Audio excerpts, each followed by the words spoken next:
Feeling overwhelmed? Searching for someone who truly gets it? At J. Branch and Associates, we provide mental health support for BIPOC communities, Black, Indigenous, and people of color, and others facing unique challenges.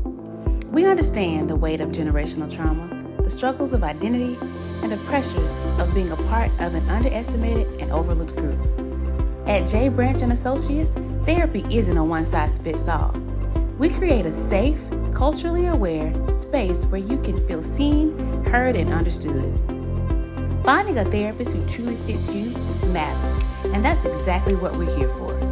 Our team of highly trained licensed therapists bring compassion, empathy, and real-world experience to help you on your journey to healing and growth. We're committed to helping you become the best version of yourself. Ready to take the next step? Visit us at www.drjbranch.com for more information, or call or text 404-436-2540 to schedule your free 15-minute consultation.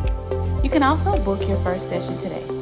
Thank you for choosing J. Branch and Associates, therapists of color providing exceptional care to BIPOC communities, quality service, exceptional care from authentic professionals. Three parallels. Yeah. Three parallels. Yeah. Three parallels. Three Parallel Podcast. Come take this walk with me. Ladies and gentlemen, today is an exciting episode. Why? Because I finally get a chance to introduce to you the man, the myth, the legend, Dr. Linwood Vereen. Now, you've heard in other podcasts this name come up often, several times, of my mentor, one of my biggest mentors, one of my greatest mentors, the mentor, in my opinion. He's high ranked, right? But not just being a mentor, who he is as a person, a counselor educator, a father, a brother, a friend. This guy is everything and some. So for those who don't know, I want to share a little bit. My dissertation chair told me, hey, you kind of getting out of line here. She said that in the best way that she could. And what getting out of line means is you being real black. I mean, like black, and it's too much for the program. So let me connect you with somebody who can meet you where you are, because I can't as a white woman. So she introduced me to Dr. Linwood Vereen, and we exchanged contact information. And I never saw this person, right? He was online. He had one picture online, just one. That's it. It's probably from 97, 98. It was the only picture. He couldn't be found online. But when I reached out and called him, it was an instant connection. And we talked for months before we ever met in person. And this brother gave me everything I needed, wanted, and the things I didn't even know I needed, and some. So I want to take this time, this moment, for you all to be blessed with the person who has blessed me as a mentor. Ladies and gentlemen, I introduce to you the man, the myth, the legend, Dr. Linwood Vereen. Welcome to the show. Thank you for having me. I don't even know what to say behind all that, but I appreciate the opportunity to be here. It is always good to see you, but it's always good to be in your presence. I love it. I love it. I appreciate it. So I'm gonna dive in, and because we got a lot to cover. And I'm curious on, your story, your truth. I just know the man that you are and who you always presented yourself to me to be, but there's a Mhm. story of who you were before you became this guy. So anything you want to share related to your story, who you are, for the listeners. So anything that comes up, we're more than welcome to hear Oh boy, I don't know if it could get more open-ended than that. So one of the things you'll notice over the course of our time together is from time to time I close my eyes, and it's not meant to be crazy. It's just that's where I go when I reflect, when I think about things. Um, I am, for the most part, a pretty visual person, and when I close my eyes, I can see things. So when you ask my story, gosh, I I don't know where to begin. I guess I begin where I always do. I'm Willie Mae's boy, it. and it is the only time I use the word boy in reference to me. Because outside of that, I mean, I do believe I'm a grown man, but so my mother is Willie Mae Hopkins. She was born. Um, she married and became Willie Mae Vereen, and I'm still her son. I'm always her son. And that holds weight, it holds value, it holds meaning. This is a woman who was a single parent, raised 7 children. So I'm one of 7. I'm the 5th. I'm sorry. Yeah, I am the 5th. I lose track of where I am in the lineage. And I lose track because I'm one of 5 boys. So we're bookended between my parents. I have 2 sisters, one who's my oldest, one who's my youngest, and then in between there are 5 boys, and in in that rotation, I'm the 4th. So I have a younger brother and younger sister. Um, who am I? I'm still learning who I am. Um, in my early adolescence, I learned that I had an older sister. And it was earlier than adolescence. I learned that I had an older sister. Her name is Marlene. She's a beautiful woman. Um, so she is actually my oldest sister. Mhm. And so that was an interesting part of my existence, my learning, because I would just assumed that my parents were together and that was it. I've recently learned I have another older sister who falls in between those. So I'm learning more about my family constellation. And that is interesting to wrestle with. At this point in my life, I am, in my 50s. And so it's been interesting in my 50s to learn I have this other sibling who wants to reach out and connect. And so I've been slowly working to do that. It's Mhm. still a work in progress. So that's also an integral part of who I am, because I am nothing without my family. Um, let's see. You'd mentioned some things in the intro. I think other than breathing, the role that I feel that I've spent the most amount of time and energy is in my role as a parent. So my role as a father. Um, I was that young man who started that process in life earlier than I should have. Um, I'm blessed with a group of children who they don't quite realize the impact they have on me. And I do think as they're getting older, they are coming into that. And so that's also an integral part of who I am as my relationship with my children continues to evolve. Um, geez, I don't even know what to say about them without crying. And this is the show for it. You good. They You in good are, company. that'll happen inevitably. I think one of the things that, when you think about who I am, um, what's my story? I wrestle with how to be successful as I define it. Mm. And I have found that in the last few years, I have tried to not only myself, but to support other people in that journey of success as you define it. Because I think for a lot of us, and I know that this plays out for you too, there are a lot of people in your life who think, oh my gosh, Jason Branch, you're a superstar, you have potential. You should be doing this, and you should be doing this, and you should be doing this. And some of those things you don't want to do, they don't fit for you, they don't work for you. Mhm. And I had come to a realization in the last few years that for a long time, while outwardly there's this appearance of, oh, he's seems to be on track for a successful career. Mhm. There's been a significant amount of time where I had been doing things that I just thought I was expected to do Mm. versus what I really wanted to do. And what I've realized in the last few years is when I stopped doing that, people walked away Mm. because I was no longer what they expected me to do. I was no longer who they expected me to be, is the better Mhm. response to that. Yeah. And what I was trying to convey is in this heart of mine, I'm still this same person. I had just been living up to expectations that weren't necessarily all of my own expectations, and I was more than ready to stop doing that. Mm. And that, I think, for a lot of folks caused a bit of a conundrum. And I know that for myself, it was a lot of wrestling. Who am I as a black man? Am I a black man in this world? Um, it's like when you move, Mhm. that's when you find out who your real friends are. When it's Truthful. time to move, you ask people for some help. That's when you Yeah. find out who, so it's been really one of those kinds of moments. Like I'm learning who my friends are. Mm.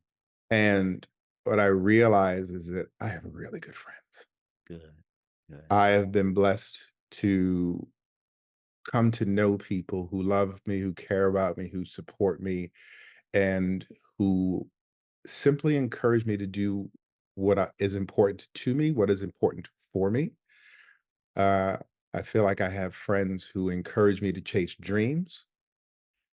And those are the things that I recognize that are helpful to my continued, and then you can fill in the blank, my continued growth as a father, my continued growth as a human being, my continued evolution in terms of my career, and who I want to continue to be within my own family constellation. Like all Yeah. of those things have really come. I would liken it to a tornado.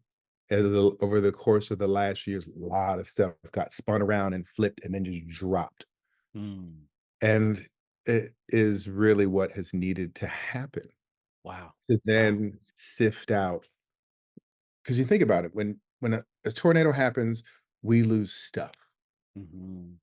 Mhm. We lose memories, we lose pictures, we lose family heirlooms, all of those things that are really just, and in its aftermath, what we're asked to do, what we're challenged to do is go through this hot mess of things and then find what's really important. Yeah. And um, I think that has kind of been it for me recently. It reminds me of a time when I was younger, when I was an undergraduate in college. I had to come home after my sophomore year, um, home for the summer. I was going to go back up to school. Um, we get partnered with this lovely human being, this woman, and we were going to go on back up to the University of Connecticut, and I was going to finish my degree, finish my gig as a student athlete there. And it was probably maybe 2 weeks after I was home, we had a house Mhm. fire. Can't remember how it started. All I remember is the house was on fire. I remember walking down the stairs, waking up my brother, my older brother, and saying, "We got to get out." Mm. It was during the summer. I walked out of that house with the clothes on my back. And the funny part is the clothes on my back weren't even mine. Wow. I was borrowing, like one of my brothers had this really fly little sweatsuit. I Mhm. was wearing my brother's clothes when I walked out that house. So I walked out of that house literally with nothing. Mm. I remember my mom came home from work. She saw what was happening. And I remember we held hands. That woman turned around and went back to work. There was nothing she could do. Yeah. We were watching firefighters throw all our shit burnt up and crispy out the window. Um, she was like, I ain't sifting through this shit now. She Mm. didn't say it because she didn't swear much, but she meant it. Yeah. But that woman turned right back around and went right back to work. Mm. Um, that was how she coped. And then, for a while we were more than a little, we were displaced. Um, and like those are the moments that I think are defining for me. Um, because all of us weren't living in a house at that time. And but it was like we all just split, we dispersed. Um, I think in some ways it had a really unique and profound impact on my family because we knew what it was like to literally lose everything. Mm. When I went back into that house after it was safe to go see what was retrievable, I had my high school football jersey and some clothes that I had thrown in a hamper. And it wasn't much. I couldn't put together an entire outfit to wear with what I had in that hamper. Mm.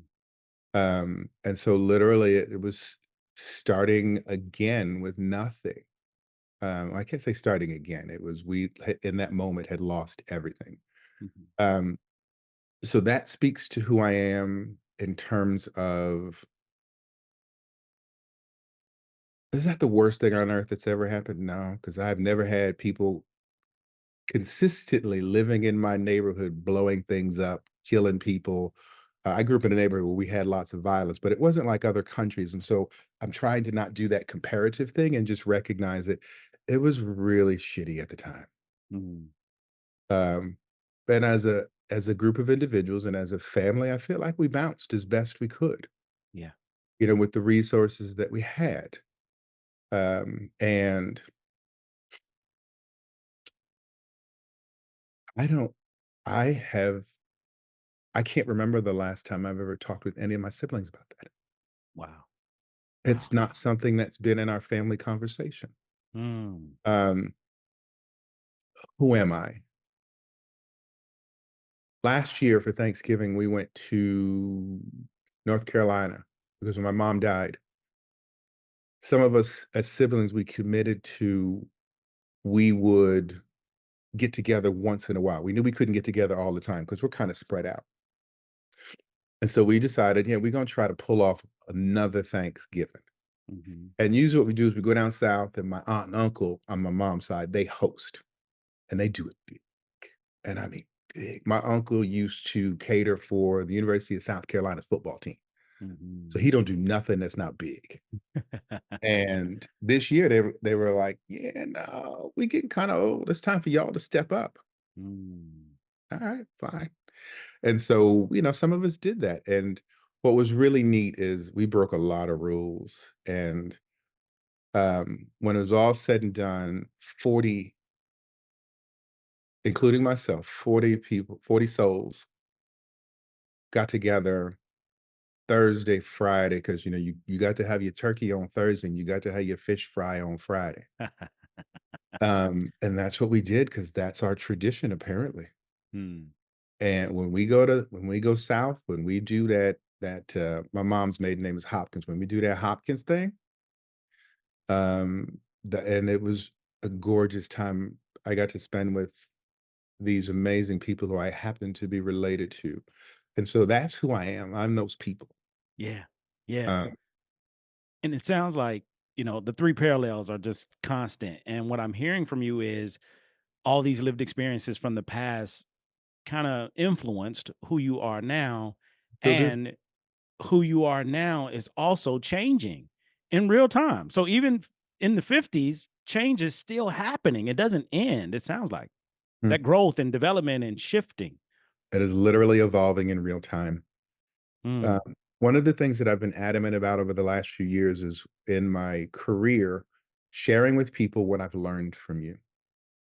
Tell me more. So this past week, I'm hustling doing these evaluations for a group of doctoral students that I've had the privilege of working with for either their practicum or their internship.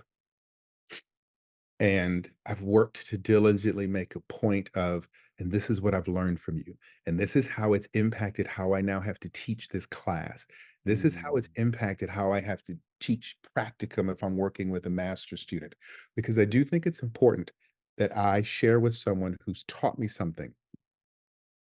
This is how you've impacted me.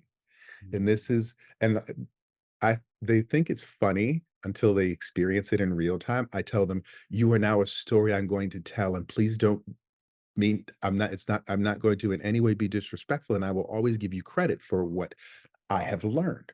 And so they have gotten used to, they'll be in a room and I'll say something like, I was talking to Jason the other day, and then I'll tell them things that you and I had talked about. And some of them are curious enough to be like, who the hell is Jason? And so I'll tell them about you and I'll tell them about our relationship and then what I've learned from you and how I've Mm. learned from you. Yeah. And then so they've experienced that. And then I had a few who they're like, oh, he talking about me. Yeah. Mm. So it's like, this is what I've learned from Colleen.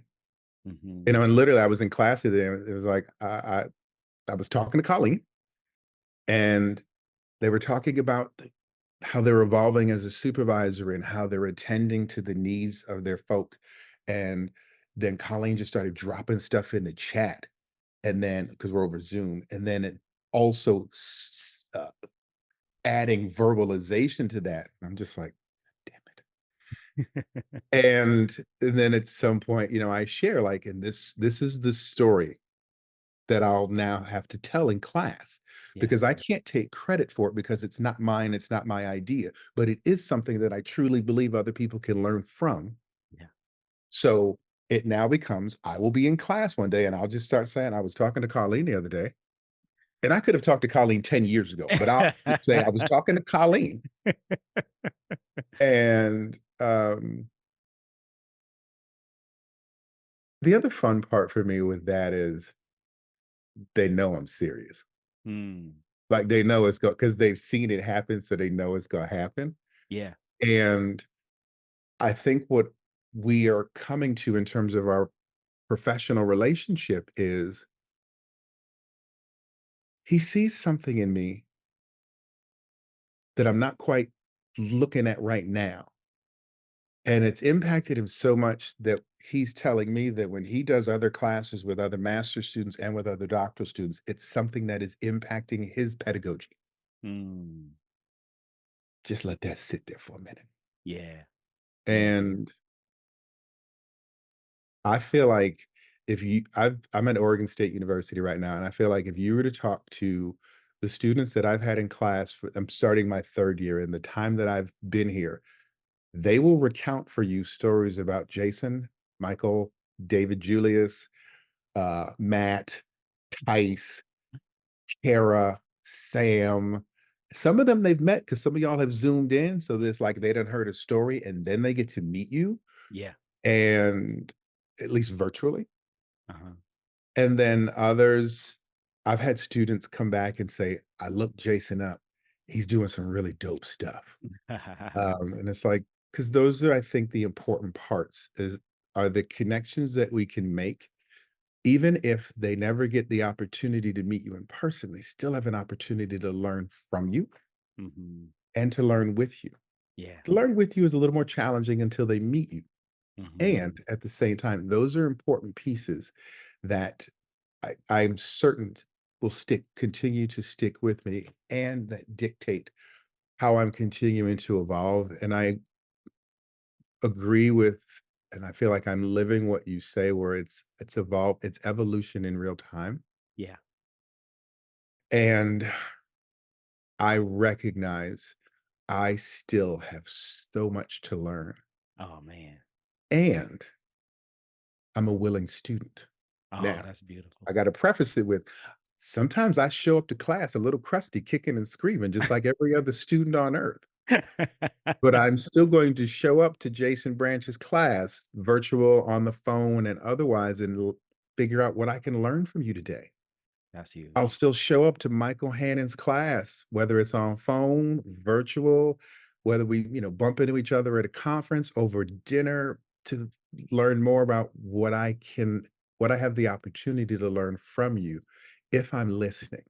And I Mhm. would say that's another thing that's been really important to me this last couple of years.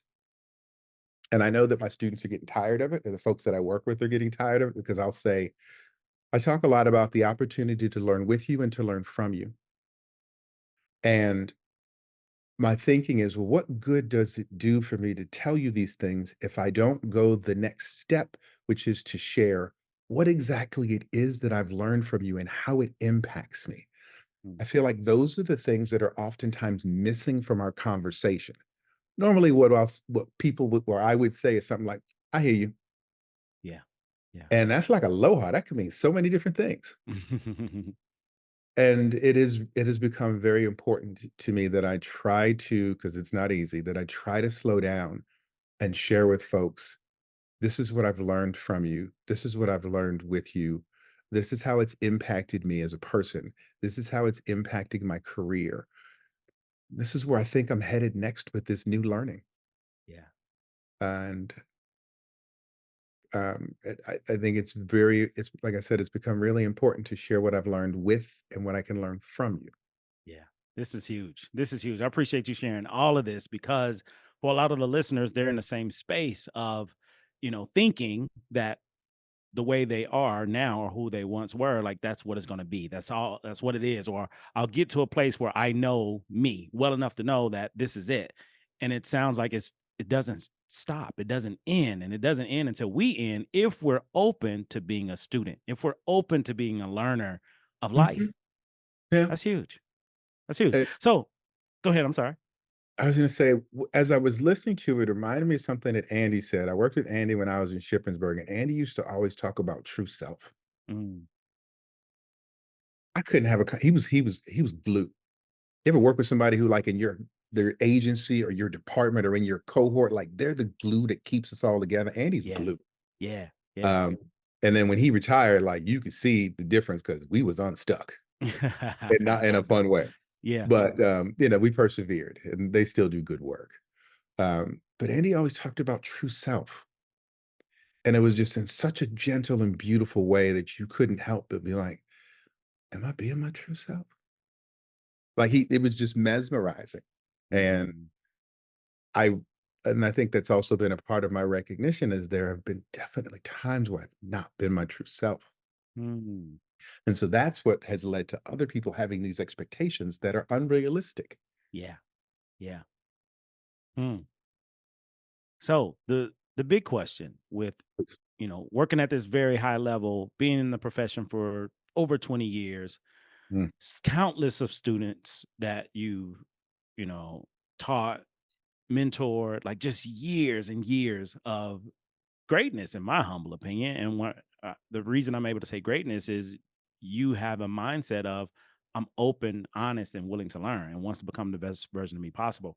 So, how did you get here? How did you get into this profession? Because I just want to share something real quick. This profession isn't dominated by people of color. no. So much so my perspective, this profession, it looks like a big bowl of mashed potatoes with a few specks of black pepper and brown pepper. That's what the profession looks like. And I want to just add a piece to that. Even the Please. example that you shared was with Colleen. Everybody knows there is no black Colleen. Everybody No. knows But I know Colleen. I do have to drop Colleen, she's a woman of color. She is one. Oh, I am shocked. Ladies and gentlemen, I am shocked. The first woman of color My named Colleen my is Asian on soul this show. sister, my Asian soul sister, she they I okay, I gotta diverge. I am so lucky right now, and sometimes I'm, like, beside myself. I'm working with these 2 cohorts of doctoral students. I've never worked with a more diverse group of students in my career, ever, and I mean ever, and I mean ever. Wow. I Wow. had a class a couple Saturdays ago. I got 2 brothers in there, who have been on some really beautiful journeys, roots in Africa and the Caribbean, but then have come through the States. Women of color, like, I had I have triadic supervision is termed with 2 Black women. Hmm. I've never had that in my life So at hold the on, hold on. doctoral level. Real quick, real quick. Ever, How long have you been in the ever. profession? I completed my degree and took my first academic position in 2000. So we're talking about 24 years later. Give or take. Oh, no, no, no. It is almost exactly because said Linwood defended his dissertation in July of 2000, took that position in August, and if I'm looking at this date, I would have already started. No, actually, I would have started after Labor Day because it was on the East Coast. But yeah, we're pretty close to almost exactly 24 years. That is insane. That is insane. So how there's so many questions that comes from this conversation. Bananas. Like, how was this experience for you being a black man in the profession for 24 years and your 24th year, you finally are able to connect with the most diverse student Kid in the body? candy store. How Kid in the candy store. tell us more. So what I mean by that is when I was in this classroom, we have there were 12. I made oh, because we had an odd number. I made 14. Of the 14 of us in that room, 3 people were white, identifying, like, outwardly. Wow. Everybody else was of color, of something, of Yeah. Latino, of Black, of Caribbean, Afro-Caribbean. Granted, small sample size. Yeah. And at the doctoral level, like I have never experienced this, and I'm talking brilliant minds, That's brilliant great. minds. And so there's where I say, and they literally are fueling the openness to learn from them. Wow. Wow. That's So incredible. That's it's it, incredible. it's been really wild. Good. Good to hear. I'm glad you're experiencing that. Because for me, it took 5 years, and 5 years and me to move to a different state. So now in California, I got the most diverse student population, probably because of the location. But it Exactly. does make a difference. It does make an impact. And, being a person of color or being a black male in these positions, typically it's just us. It's just one, maybe two Yeah. if you're lucky. So, how have you been able to navigate these spaces as a black man in predominantly white spaces? Uh, um, he'll say that these are not his words, but he's the first person that I heard say it this way. And I, my perseverance is buoyed and upheld by, as David Julius would say, my tribe. Hmm. A group of black men in my life. I have two text threads that are very important to me, and I call them the old black men and the young black men. Now, I just realized that many of them, for the first time, are going to now know what I name our text thread. And this is authenticity at its finest, and that's okay. But these are groups of men who I've known, some of them since I was a doctoral student. Like we were running the streets of counselor ed together, trying to come up and make our way. And then some who have come after me. And um, they are who helps buoy and bolster me. I had one of them a while ago ask me if I was willing to do a webinar for CSJ on mentoring, so black men mentoring others. And I said, I will do it on one condition. And then I gave them my conditions. And they were like, I don't care, fine. Uh-huh. My conditions were is that the person that ended up serving as which is really interesting because you were the first person I asked. The person who ended up, and it was the same my conditions, was that I would have opportunity to share how I have learned from people who other people think I'm their mentor. That I Hmm. had an opportunity to share. So if you would have been able, I would have shared. And this is how Jason Branch has mentored me. Hmm. And I would have shared the things that I've learned with you and the things that I have learned from you: patience, perseverance, trusting in yourself, true self. For you, it's always been in our relationship. I can't think of you without thinking of the word authentic and or authenticity, because that's been a large part of our relationship. Um, Tice was the one who showed up, and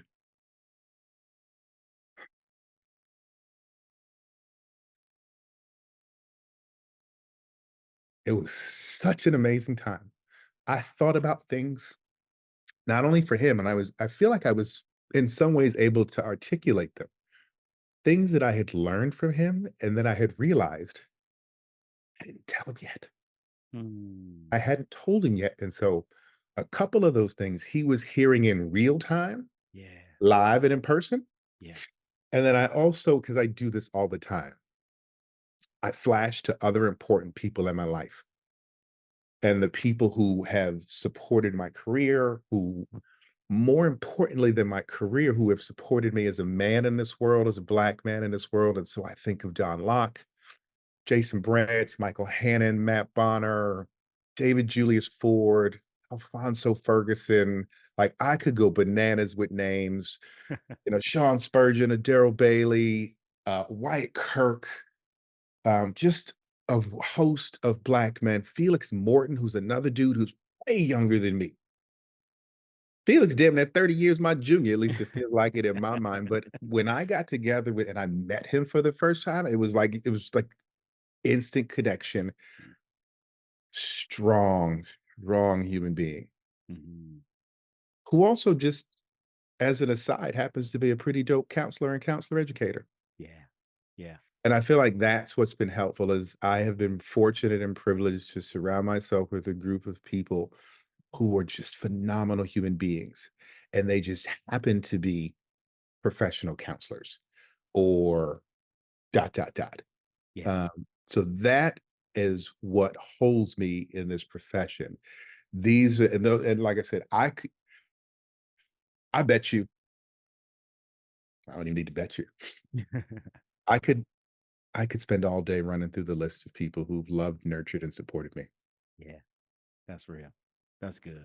I appreciate you sharing that. I love the name drops. Big shout out to all Black male counselors and counselor educators.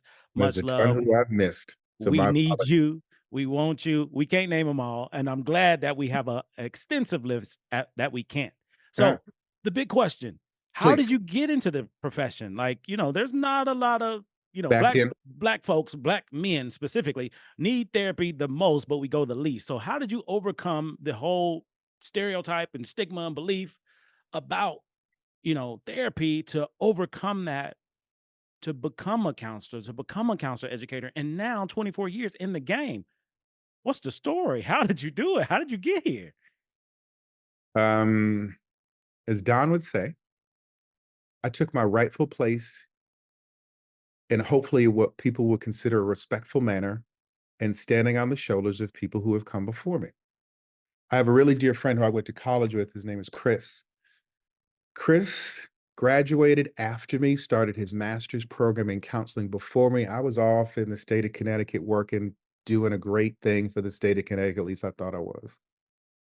Working Okay. with youth and adolescents who were adjudicated. Chris is in my ear. You need to get into a counseling program. You need to get into this like, I mean, in my ear. So you didn't have a desire to, you were already working I on your had career. thought about counseling, Uh-huh. but I knew it was I felt like it was still far away from me. So when I started as an undergrad, I had three choices there was a lot of threes in my life.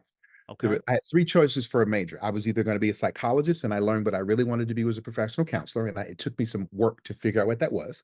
Mhm, I wanted to be a physical therapist because I wanted to help people heal, mhm. or I wanted to do exercise science with an emphasis in therapeutic recreation, basically teaching people of all levels of ability, all ages, how to play.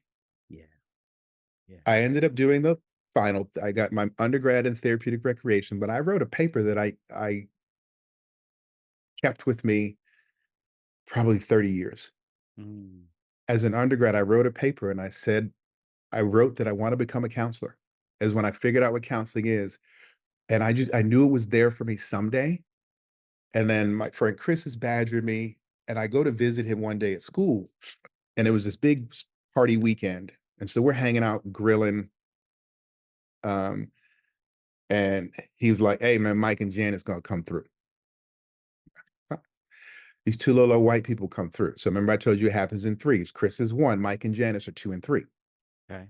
This woman who is white, and I mean white, white, always wore her hair in like a tight bun, kind of like like my mother used to tell a story about when she was mad at her sister, she would braid their hair so tight it would pull. She wore a bun that tight. I'm telling you, she's 4 foot nothing. She ain't close to 5 feet. She walks up to me. Now, in perspective, at the time, I'm 6'1", about 200 pounds. Mhm. This little old white woman walks up to me and she says, "Oh, hi." Chris introduces, he says, "Oh, you're Linwood. He's told me a lot about you." And then she says, and I quote, "When are you going to stop fucking around and come back to grad school?" This was in April. It was in April, and I forget the year. It was either 94 or 95. I was enrolled in summer school that summer. Her partner in life, Michael, looked like Dumbledore from Harry Potter. White dude, a long ponytail, white hair, little glasses. Yeah. He wore like all sweats all the time. He wore no robes, nothing like Dumbledore, but he looked like he could have been Dumbledore. And I remember one time walking in on him on the house, and he was reading Harry Potter. Those two became my champions, my mentors, advisors, um, along with Chris. So went there, got my master's degree, and my initial dream was I'm going to become a professional school counselor. I'm going home to Bridgeport, Connecticut. Mhm. I'm gonna figure out how to raise some money, and I was gonna buy a whole block. Mm. There was a block when I was a younger adolescent. If I could walk out of my front door, cross the street, and walk 3 houses down, and it was the Jerome Orchid Boys and Girls Club. I Mm. wanted to buy that block and buy that building because that is where I learned how to swim. I learned how to play basketball. I got my first job as a camp counselor. I learned a lot of things, some of the things I shouldn't have learned at the Boys and Girls Club. I learned like all of those things in and amongst and around other Black and brown people. Yeah. And I wanted that block. And then the other people got in the way. Mhm. And one of their friends came out to teach a class, and they started putting in my head, Dr. Vereen sounds really nice. Mm. And I thought they were right. And so I went to Nevada to get a degree, to get the PhD. And Marlo, who was my department chair, he said, look, I'll get you in and out 3 years. That's the length of our program. I don't want to keep you a day longer than that. Yeah. I drove to Nevada with all my stuff in a truck. This man put me up in his house for almost a month till I could find a place to live. Wow. Took me out. He was a real avid athlete. And I thought, oh, that's cool. One day we went on a bike ride and he was trying to show off. I'm like, I'm gonna whoop this old white man's ass in his bicycle. He crushed me. He was just killing it. But anyway, those are people who were a part of that start. Along the way, when I was a doc student, I met Don Locke. He was the first one who shared with me, and this is funny because I connect him to you a lot. He was the first person in my career who shared with me, you can get this degree in counselor ed and you don't have to be a counselor educator. Mm. You don't even have to be a counselor. You can do so many things with this degree. Yeah. Yeah. And he was the first person who broke that stuff down in like some minute. He was talking about some of his former students and what they were doing. I was like, so you basically saying I could really do anything with this? And he's like, yep. And then I think of you because I think of the trajectory of your career. You've done so many unique things, and you have always at your core, you can't take your PhD out of you. Once earned, always earned. And all of that led up to you earning that PhD. And you combine, when I think of you, when you combine all those things and the spirit that you bring to the work that you do, and you've done a lot of crazy things that I would not have had the courage to do at that point in my career. Mm. To be at a university, to be outwardly to everybody else, like, oh, he's doing great. He's killing it for us. And then one day walk in and be like, oh, by the way, I'm leaving Yeah. because this isn't That's what I real. expect. This isn't what I wanted. This isn't like, this just isn't. Yeah, that's real. And so you were living what someone else who was very important to me share with me, like, yeah, you could do that. Mm. And What go ahead. What's so interesting about it, and I share this story a lot, like Don C. Locke to be exact. It was a really big deal before I got in. He passed away the year that I started my doc program. I never had a chance to meet him, but I felt as though I met him vicariously through you because Mm. you gave me what he gave you. So you were the first person to let me know, hey, you don't have to just be a professor and do 30 years and go get a gold watch. You don't even get that when you retire in Uh, academia. You don't even get to go watch. You get an attaboy.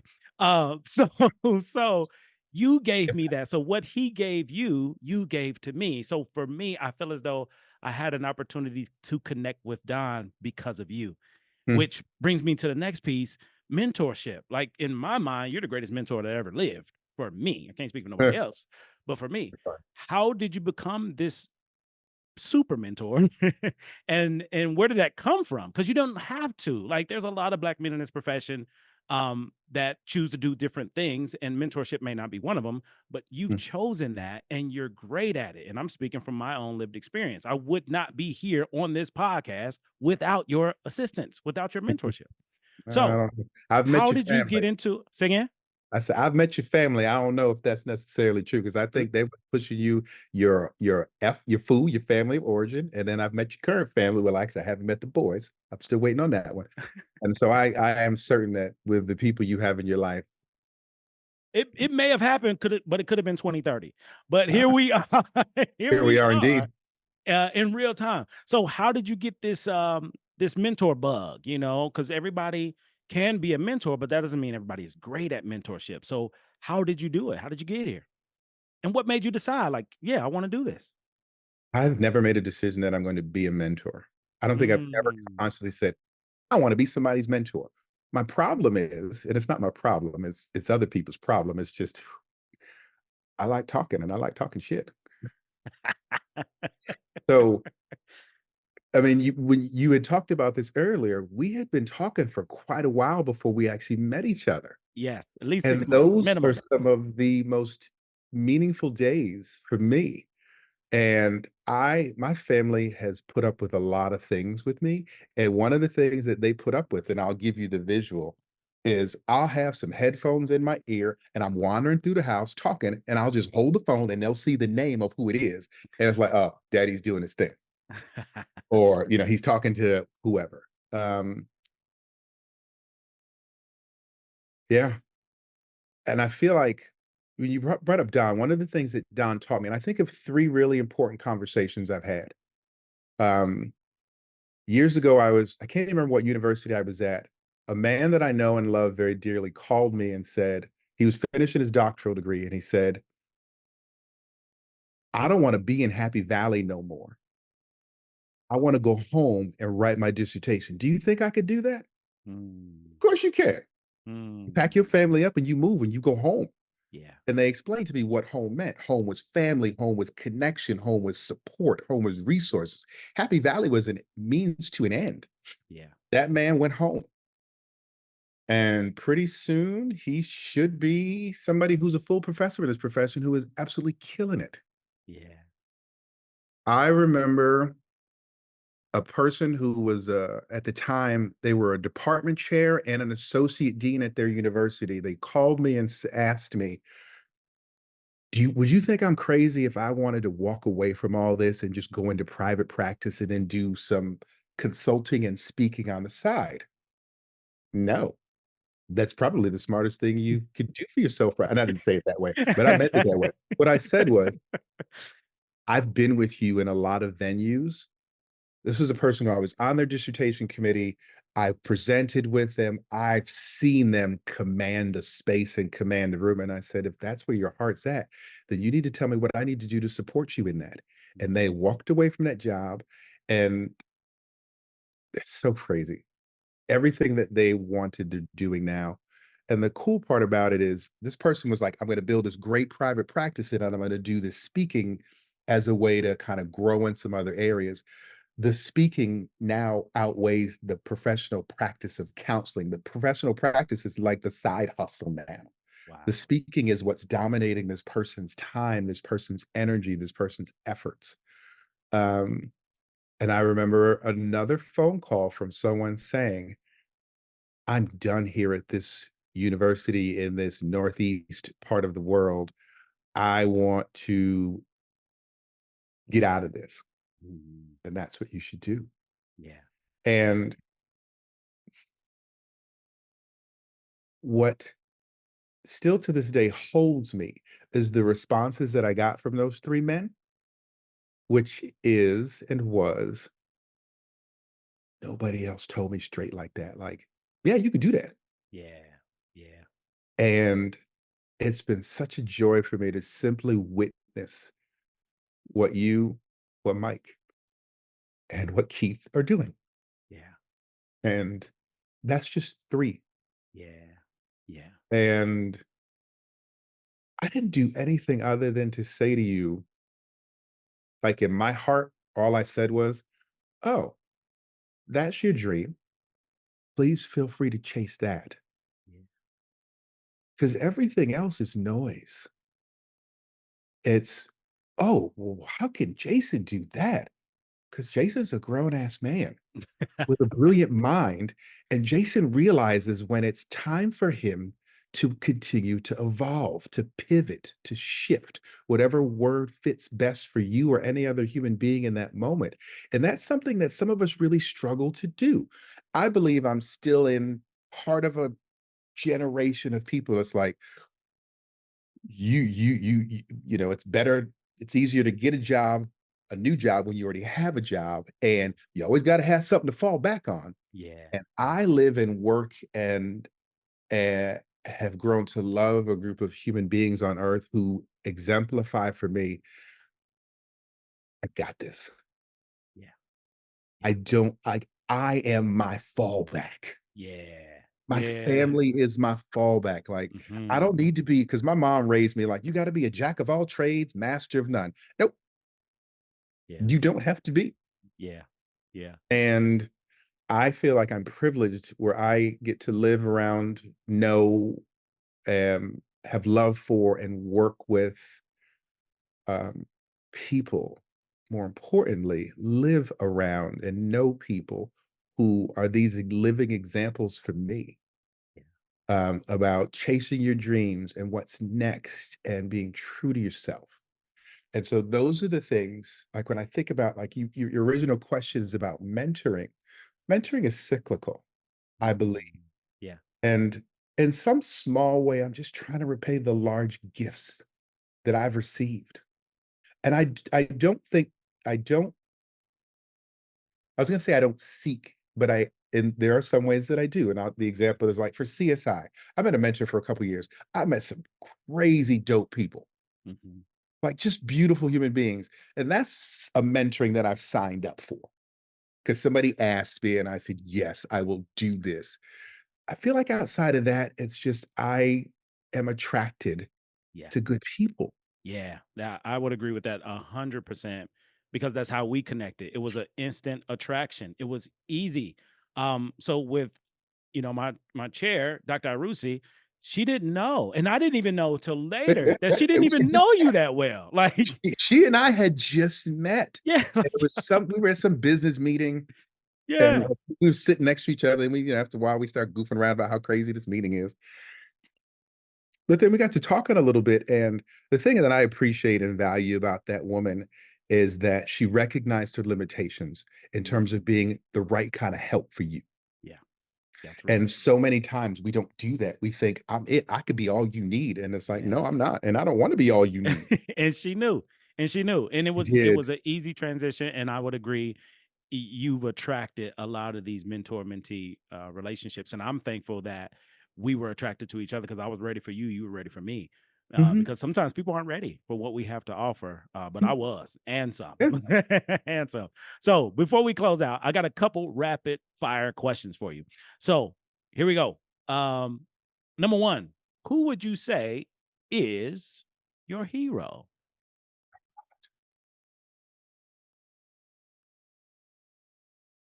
Mother, Willie Mae. Willie Mae.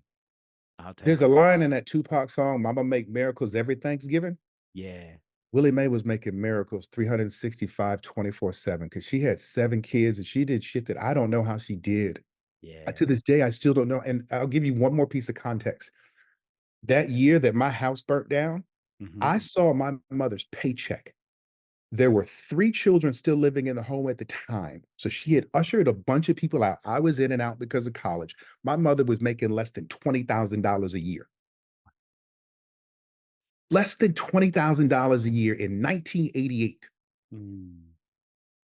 And you know that shit was less before Yeah, 88. So literally making miracles. yeah. That's beautiful. That's beautiful. Love it. Love it, love it, love it. And thank you for sharing your truth with us. Next, what's a word, phrase, memory, or moment that has stuck with you personally or professionally? Word, memory, phrase. Anything.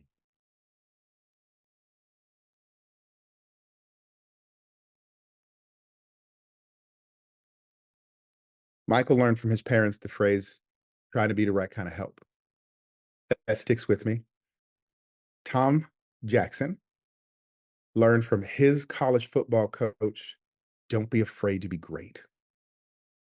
This big, large, gregarious white man who was my college football coach would come on the practice field every day with his little golf club talking shit about his glory days and showing off his little orange bowl ring from his college days. And he would always tell us, don't be afraid to be great. Mm. And I really, there's a lot of things I thought he was bullshit about, but I really believe with every fiber of my being he meant that. Yeah, that's beautiful. That's beautiful. 2 more questions. Hmm. An interesting fact about yourself. Other than I have a lot of kids, children. Let's see, an interesting fact. I contemplated for a short time in college going into theater, and I did a number of plays for other students who were theater majors who were training to be directors. And so I've done some of that, and some days I think, oh, that would have been interesting. I love to garden. I grow vegetables. I like to can. So you have Yes. been the recipient of some of the Sunday sauce. Yes, let me tell y'all something. This man has a garden where he gets grows his own tomatoes, basil, all these, vegetables and herbs, and makes sauces. We call it Sunday sauce. I've had me a few jars, and I'm telling y'all, it's next level. Nothing but love is made in this garden. So, last question is what I call life work. So, homework is you take your work home, you do it, you never remember it. Doesn't make an impact. Life work, you take it home and you do it, you change, you Hmm. transform, you transition. So I offer life work, and I would love for you to offer the listeners some life work. So what's a keepsake that you want to share to the audience, or anything that you want to share to them to challenge them, to push them, to encourage them, or whatever you want to give them that they can use for themselves?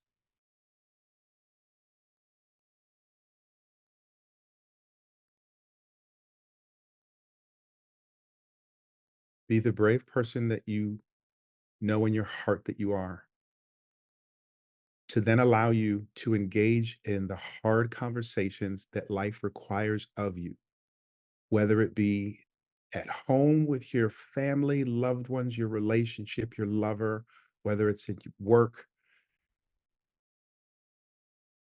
Don't be afraid. And so that's what I didn't want to say, because we're all afraid. And it's Mm. okay to be afraid, and it's okay to be scared. And it is simultaneously possible, okay, allowed, and damn near required that you tap into your brave self and you say the things that simply need to be said, so that you spend more of your life in the present moment and less of it in regret of things left unsaid. Mic drop. Listen, y'all just get hit in the head with a honey bun by Dr. Linwood Vereen. Thank you so much for being on the show. If people want to reach out, they want to connect with you, they want to talk to you, they want to give you attaboys, they want to show you love, they want to send you flowers, how can they get in contact with you? You can find me at Oregon State University in our Department of Counseling, Linwood, Linwood Vereen, Vereen at oregonstate.edu. Be careful, because if you reach out, we're going to end up in a phone conversation at some point, because it's more fun that way for me. Y'all heard it here first. You heard it here first. Thanks again for being on the show. You all have been listening to the Dr. Linwood Vereen on the Three Parallels podcast, where we discover, we figure out who we were, who we are, and who we are becoming. And as you can see from this guest, that does not end until we end. And we're always in a state of learning if we choose to be a student. Much love. Until next time. Peace. Feeling overwhelmed? Searching for someone who truly gets it?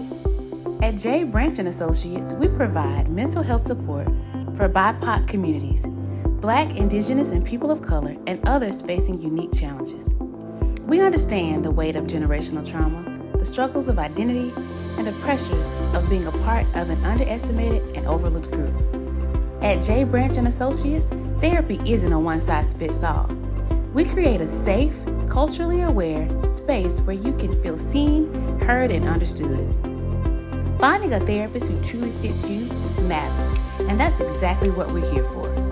Our team of highly trained licensed therapists bring compassion, empathy, and real-world experience to help you on your journey to healing and growth.